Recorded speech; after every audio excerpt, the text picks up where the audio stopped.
Navigating traffic while driving my granddaughter to the movies, we were listening to her favorite radio station.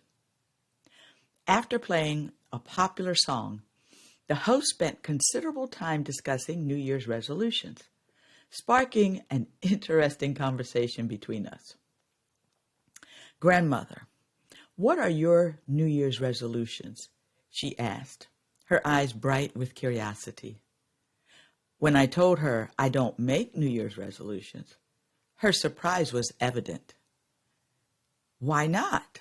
She questioned, demonstrating that natural inquisitiveness that makes children such wonderful teachers.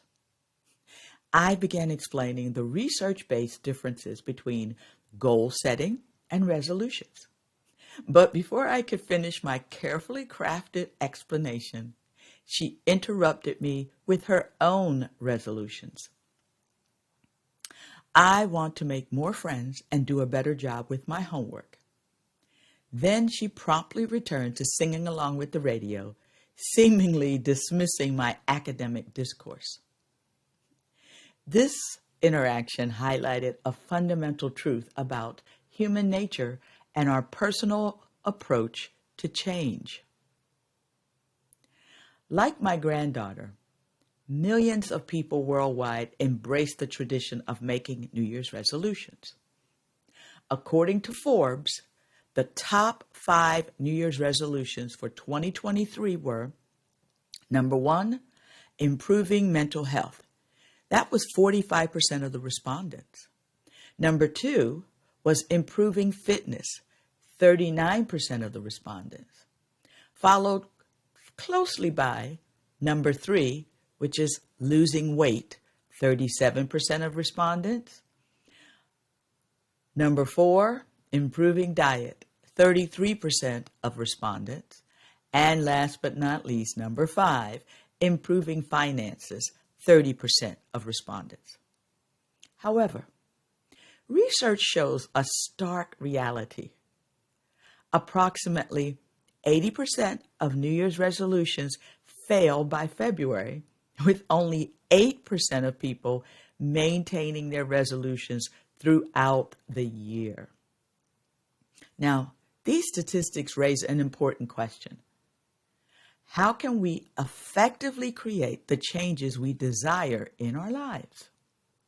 Well, the answer lies in transforming vague resolutions into specific, actionable goals. According to research from the University of Maryland, resolutions often fail because they represent idealistic should statements rather than concrete, measurable objectives. Goals, on the other hand, provide a clear pathway to success through specific, measurable outcomes and milestones. Leadership expert John Maxwell offers valuable insights in his book, Intentional Living, encouraging us to start small but believe big. This approach recognizes that sustainable change doesn't occur overnight, but rather through consistent, intentional daily choices. So, when we attempt dramatic overnight transformations, we often encounter resistance from our own psychology. Yes, research in behavioral psychology suggests that smaller, incremental changes are more successful because they feel more achievable and create less psychological resistance. Now, I know you're wondering, what do I need to do to implement Maxwell's Start Small but Believe Big? Well, to implement it, there are 4 key strategies. So, the first is start where you are. Yes, you want to assess your current situation honestly. Followed by, start with your one thing. Focus on your most important priority. Next is start watching your words. Words have power. So use positive action-oriented language. And last but not least, start by making small changes. So create manageable, incremental steps. John Maxwell says, success is gained in inches at a time, not miles. Now, this perspective aligns with modern psychological research on habit formation and behavioral change.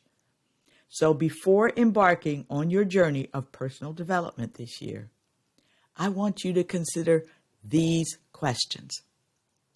The first question is, have you transformed your resolutions into specific, measurable goals? And if you haven't done that, do it now. Next question. What small daily actions will support your larger objectives?